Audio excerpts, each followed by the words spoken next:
मैं के.एस. मुरारी आप लोगों को फिर से एक बार स्वागत करता हूं अपने YouTube channel KS. Murari GS पर। आज के इस वीडियो में मैं अशोक के धम्म के बारे में चर्चा करूंगा। अशोक का धम्म, जहाँ तक हम लोग जानते हैं कि मौर्य सम्राट अशोक महान शासक के रूप में उभरकर प्राचीन भारत के इतिहास में साबित हुए हैं।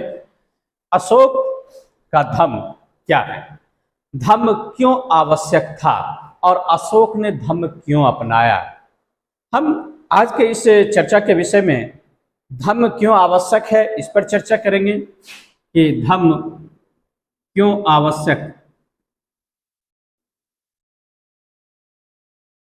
धम्म क्यों आवश्यक था, यानी अशोक ने धम्म क्यों अपनाया, यूं कह सकते हैं, या अशोक ने धम्म क्यों अपनाया, क्यों अपनाया।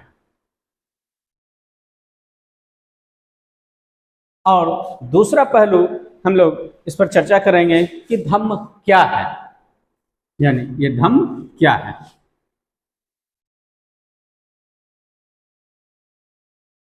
व्हाट इज धम्म, धम्म क्या है। धम्म जो शब्द है वह प्राकृत भाषा का शब्द है। धम्म प्राकृत भाषा, धम्म एक प्राकृत भाषा का शब्द है।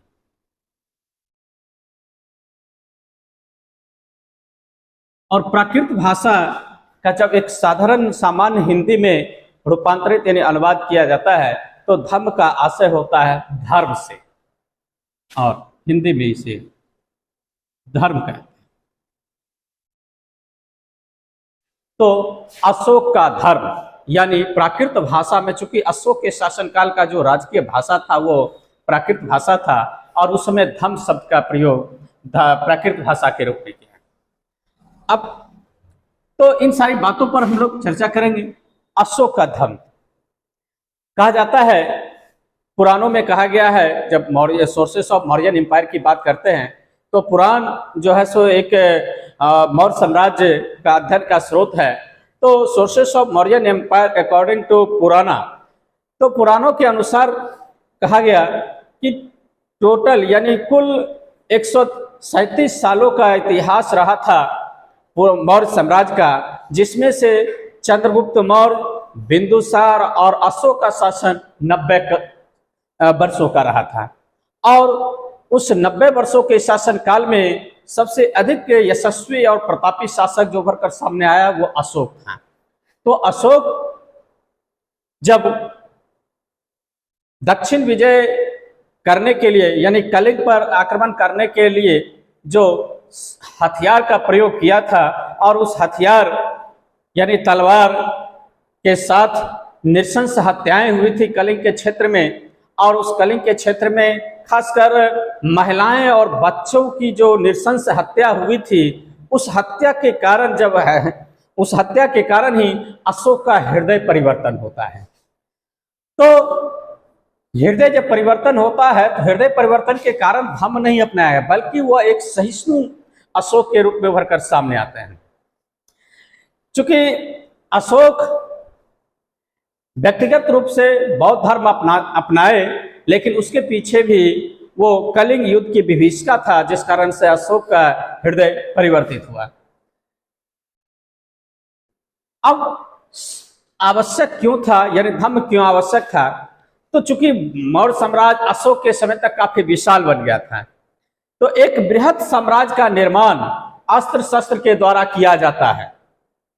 एक बृहद मौर्य साम्राज्य या किसी भी साम्राज्य का निर्माण अस्त्र शस्त्र के द्वारा किया जा सकता है, लेकिन उस बृहद साम्राज्य को लंबे समय तक अस्थायित्व प्रदान करने के लिए अस्त्र शस्त्र को त्याग कर एक नैतिक संप्रभुता की आवश्यकता होती है।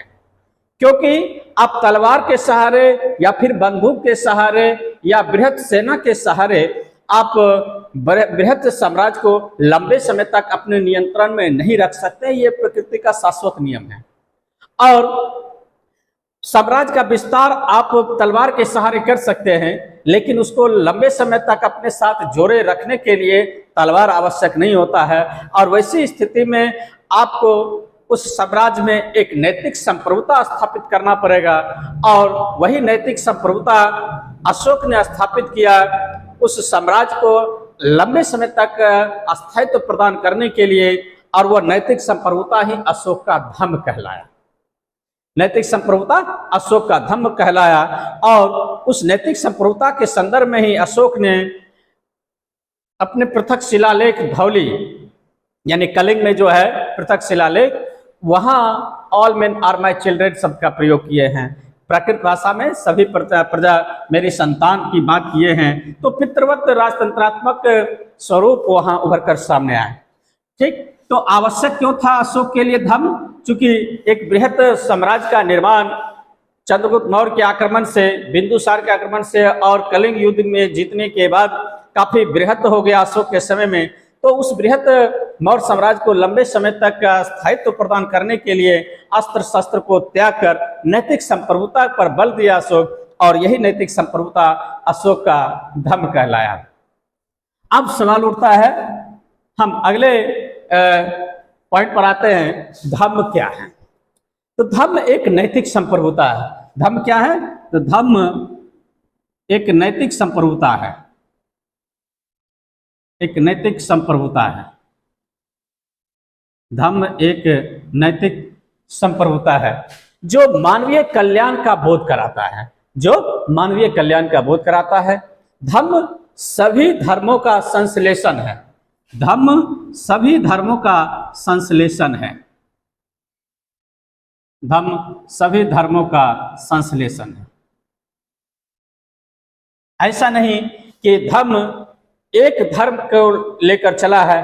अशोक का व्यक्तिगत धर्म बौद्ध धर्म था, लेकिन अशोक का राजकीय धर्म जो है वह धम्म है, और उस राजकीय धर्म में बहुत सारे धर्म के लोग रहते थे, इसलिए सभी धर्मों का संश्लेषण वो धम्म है।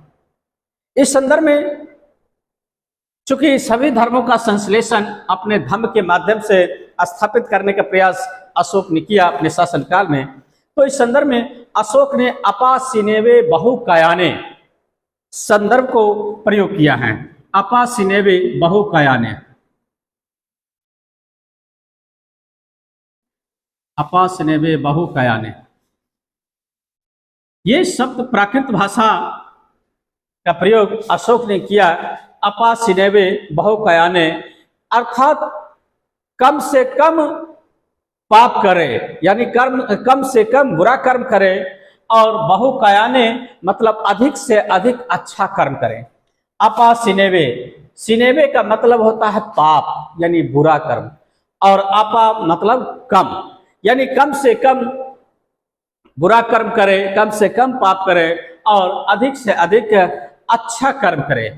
इसी संदर्भ में अशोक ने स्वर्ग की कामना की है। स्वर्ग की कामना की है। कहना था कि कम से कम पाप करेंगे और अधिक से अधिक अच्छा कर्म करेंगे तो आपको स्वर्ग की प्राप्ति होगी। और यह स्वर्ग की जो संदर्भ है वह हिंदू धर्म से है, सनातन धर्म से है, यह बौद्ध धर्म नहीं। बौद्ध धर्म में मोक्ष शब्द का प्रयोग किया। तो इसी संदर्भ को लेकर हम यह भी कह सकते हैं और यह भी कहे हैं कि अशोक का जो धर्म है सभी धर्मों का संश्लेषण है। किसी एक धर्म की नैतिकता, किसी एक धर्म की बातों पर अशोक विशेष रूप से ध्यान नहीं देकर बल्कि सभी धर्मों को अपने साथ आत्मसात करते हुए एक राजकीय धर्म को स्थापित करने का सफल प्रयास किया। आधुनिक समय में सभी देशों में लागू जो संविधान है उसका आधार अशोक का धर्म है। अशोक का धर्म व्यक्तिगत रूप से बौद्ध धर्म था और राजकीय स्तर पर धर्म था।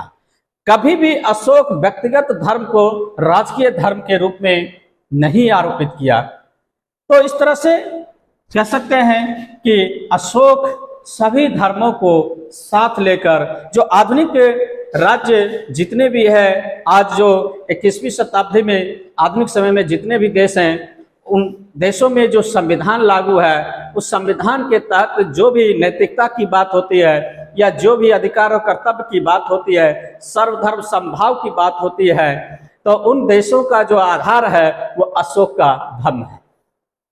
धम्म एक आचार संहिता है। धम्म क्या है? एक आचार संहिता है। धम्म एक आचार संहिता है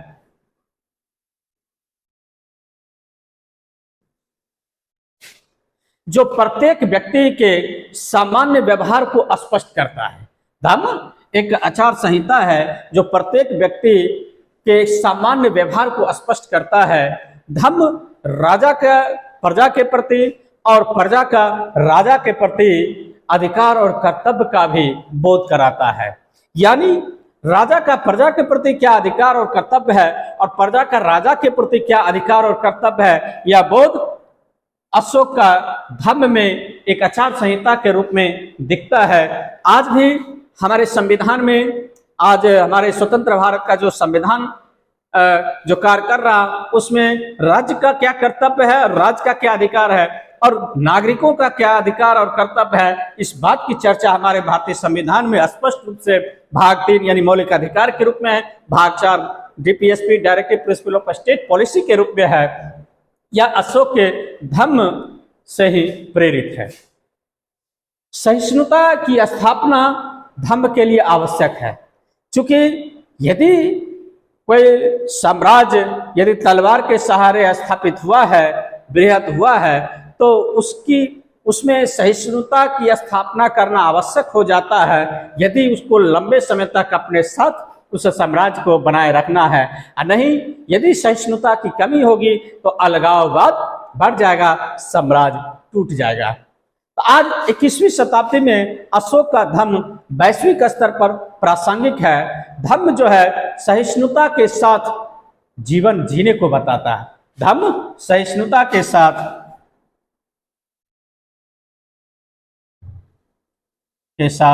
जीवन जीने को बताता है।